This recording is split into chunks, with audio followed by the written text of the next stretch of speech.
We ended off looking at electric field strengths and looking at how to calculate it at a various point.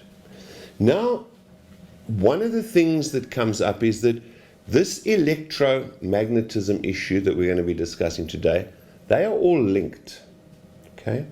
And it's critical that we understand the linkages between them, because that's going to lead us to electrodynamics, which is the machines where we've got a wire spinning in a magnetic field.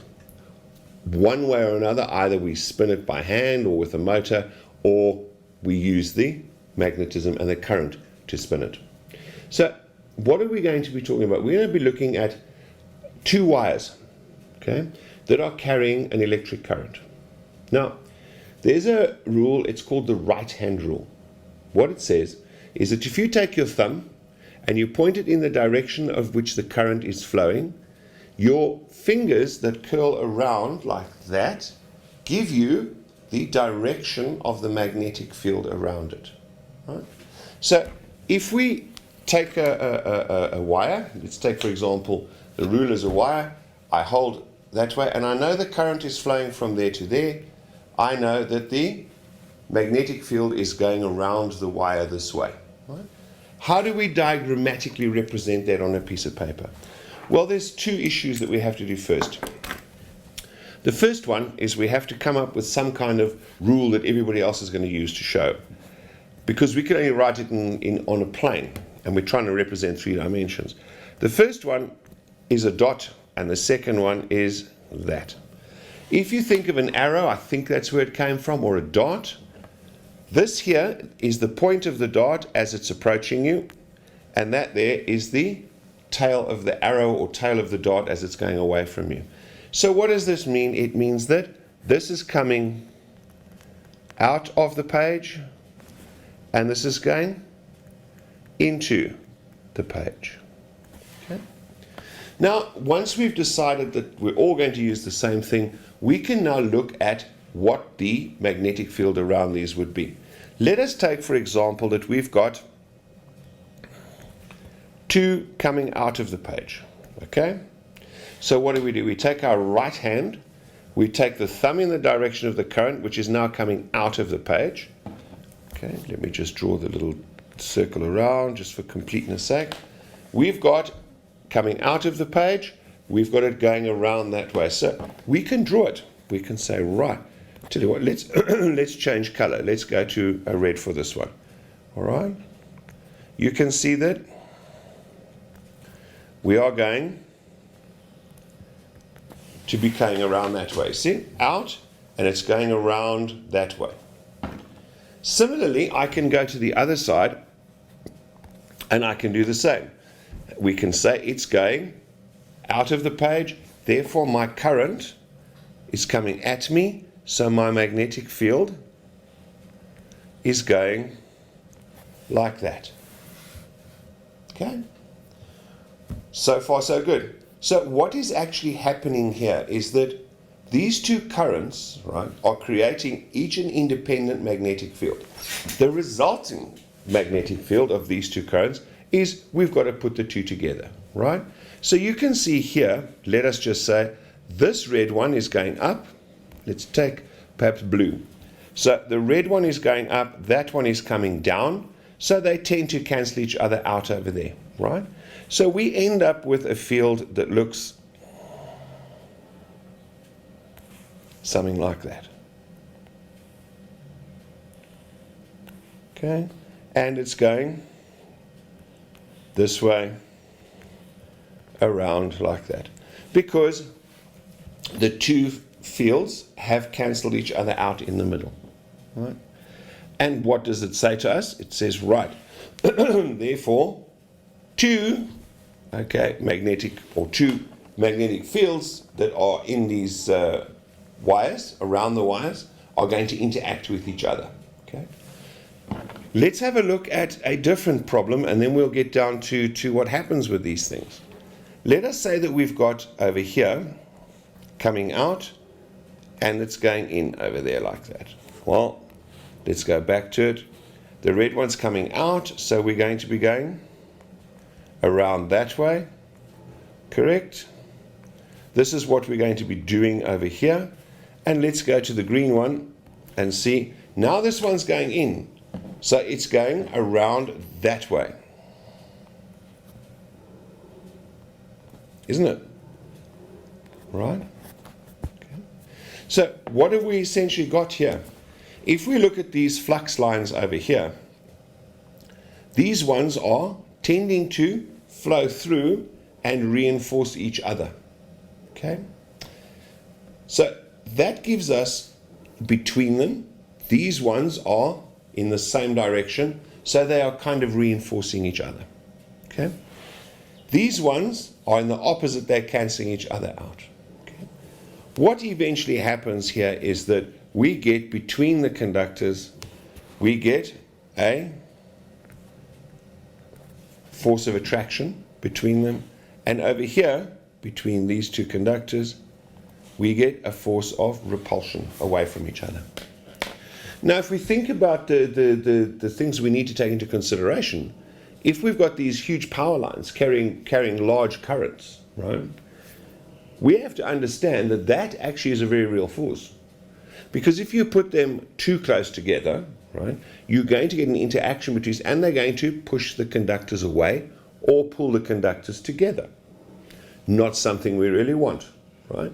So if you look at many of the power lines, you'll see that they are spaced apart, right, for various reasons, not the least of which is this one. Because obviously the extent of the magnetic field, and hence the force, is very much dependent upon, yes, the current, granted, but also how far they are away from each other. Okay? Because if you remember, the forces on charged particles are proportional. Force is proportional to 1 over r squared. Right? So, yeah, as we get further away, the force is going to drop quite rapidly with the square of the distance. But this principle here is a very important issue in electromagnetism, because the current has created a magnetic field. Now, this we can actually start to use, because if we take this current carrying conductor, let's take the one that we've had before, where we've got that one, and we've got that one going into the paper, this one coming out. You can see, like we've done, we've got a magnetic field coming around here, like that, and which is tending to be reinforced in the middle. Okay, you've got the flux line coming around there. By the way, it's called magnetic flux, right? Which is really just a measure of how many of the lines are going through a certain area. We'll get to that at a later stage. But flux is actually flow. Let's put it that way. So it's how much is flowing. So we could think of it as the same as current, flow of electricity, or we think of it the same as flow of water through a pipe. It's the same kind of concept, really, if you think about it. So we've got these two wires that are going like that, and we've got a current going through them. We are putting the current there. Bear that in mind. So with the current flowing through there, we've got that situation happening there. What if I put another wire right next to it like that? Same direction. What do we get? We get the same situation on this wire, don't we? So once again, through the middle over here, we are creating lines of magnetic flux that are aligned to each other, right? It's kind of an easy thing to visualize if you think about it. Each one of those has got so many going around, but when they get to the middle, we've got to push more of them through the same space. So, because our current, our conductors are at a specific distance apart, right? So because we're at this distance apart over here, like that, these conductors are not moving, right? Remember, there is a force of repulsion, a force of attraction, they're in the same direction. However, these are not moving, they're fixed. So therefore, we are now pushing these lines of flux, these magnetic lines, through the middle of that. So we are reinforcing the lines of flux, actually. In other words, we're strengthening the magnet, aren't we? If you think about it, how many more of these arrows we push through there, we're starting to strengthen the magnet. Well, what is this of relevance? Well, it's actually quite interesting, because if we put a whole number of them, okay, like that, okay, and this one very close, and that one very close, like so, and we wind them around, for example, there, okay, so can you imagine it now becomes a coil shape, doesn't it, that's going around this element here. That coil shape has got a wire coming up here, then it loops, and lastly my wire goes off on that side. So there's a wire up here, a wire up there, and it's looped around this thing, right? You can take a piece of string and show it with a piece of string quite easily. Maybe I should even do that at some stage. So what we do is we say we come up and round. Now you can imagine this thing covered with loops of wire or loops of string, okay? String just for obviously for giving us an idea what it looks like. So the wire comes up there, round, and down on that side. Okay. Now, if you cut it through the middle, right, and look at it that way, you can see that that's what we're looking at, isn't it? Okay. A whole load of wires. On the one side, they're coming up at me, and on the other side, they're going away from me. Because that's what the current would be doing, wouldn't it? It would be coming up the one side, think about it, coming up there, going around and going down. So on this side, it's coming at us, right? And on that side, it's going away. So what have we created by making it a coil? We've created a situation where we are reinforcing all these lines of magnetic flux. We are concentrating field lines at that point. Now, let's go back to the coil. The other thing that we have to realize is that wherever we cut it, if we cut it there, or there, or there, or there, whichever direction we cut it, we've still got a wire going up and down. That one is going that way and that way, isn't it? But if we look at it this way, it's coming out and down. So this magnetic flux, if I draw the front of that with a circle, okay, there's my roll, my coil. What have I got on this side here? I've got all of these flux lines coming out here, but they're coming out in 3D, aren't they? I've got like a core of flux lines coming out of the front of this, right? So I've got all of them that have been pushed into the middle of this and coming out at me, okay? Now what this says is that this is a magnetic field. We can see it if we take a quick conductor, put it there, and put the iron filings. It looks just like a magnet, except it's round. So this here is a magnetic field lines. So if it's a magnet, it must have a north and a south pole. It does. It has a north and it has a south pole. Its north pole is there, and its south pole is there.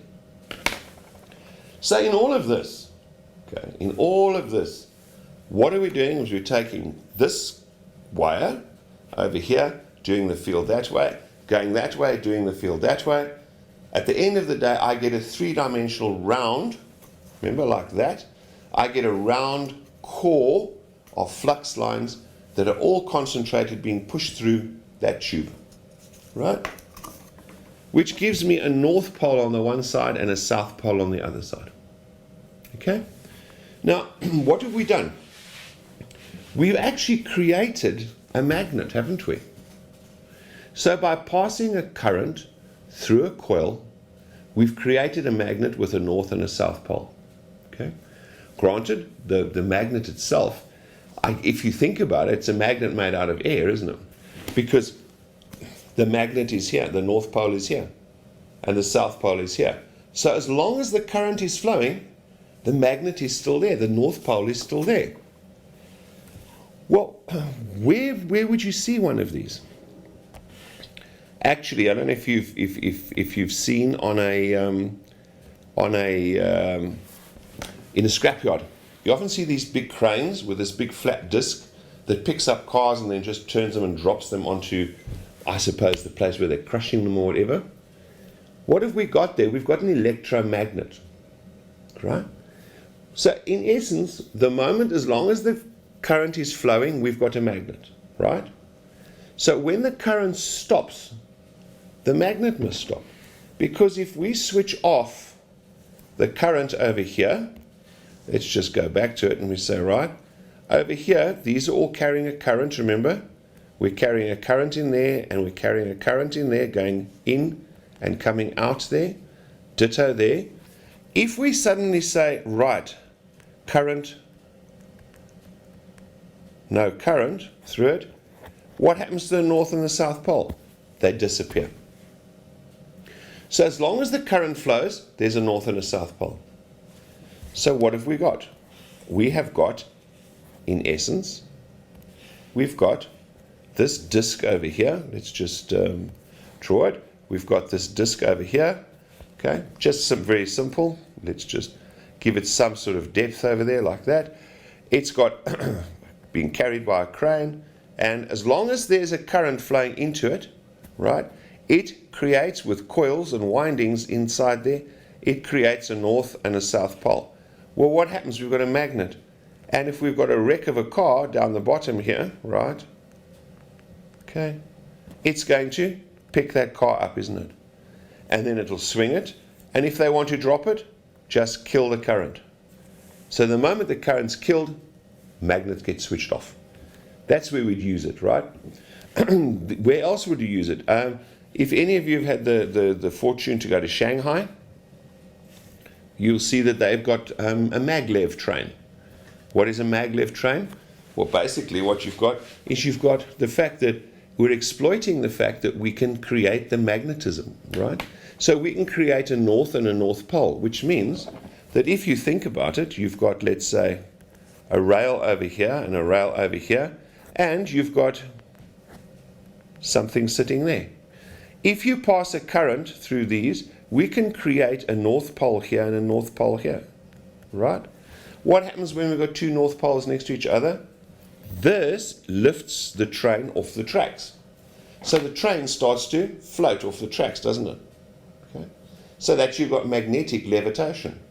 In essence, you can see it yourself. All you do is you take a nice sized magnet, right, with a North Pole, and take a smaller magnet and put on top. The smaller magnet will hover on top of the other one, okay? Because the poles will keep each other apart. So you've got the repulsion. There, with that train, they've created it where the one repels the other. So what have we tried to do? We've reduced friction between the two surfaces, the two running surfaces, right? So there you've got a straightforward, you've got the scrapyard, and you've got a train where you can use this whole coil magnetism thing. Obviously, there's loads more where it comes into it, right? And those we're going to get into when we talk about generators and we talk about motors. So the key concept here is that we've got a wire carrying an electrical current. Right-hand rule, remember, gives us the direction of the magnetic field around it. So we take our thumb pointed in the direction and draw it like that. And then we say if we've got a current coming at us and going away from each other, they want to tend to repel. But if we hold them in place, we are forcing magnetic field lines through the middle of this over here, and we're creating a North and a South Pole as a magnet. Can we change that North Pole and the South Pole? Of course we can. Change the current direction, right? Because what would happen is this, wouldn't it? Okay. If we take our, well, let me redo a drawing because that one's not very neat. Okay. We've used it too many times already. Let's say we had it flowing out, in, out, in, out, in like that, right? Then we put our lines in and we said, right, that's going into the page, right? This is going into the page. So this one is coming around here like that. This one is coming out of the page, so they're going around like that. So we are essentially creating a north and a south like that. Now let us reverse the current, shall we? Let us say we're going in, and out, out, out, out, out, like that. Now let's redraw it. This is coming out, so that's going that way.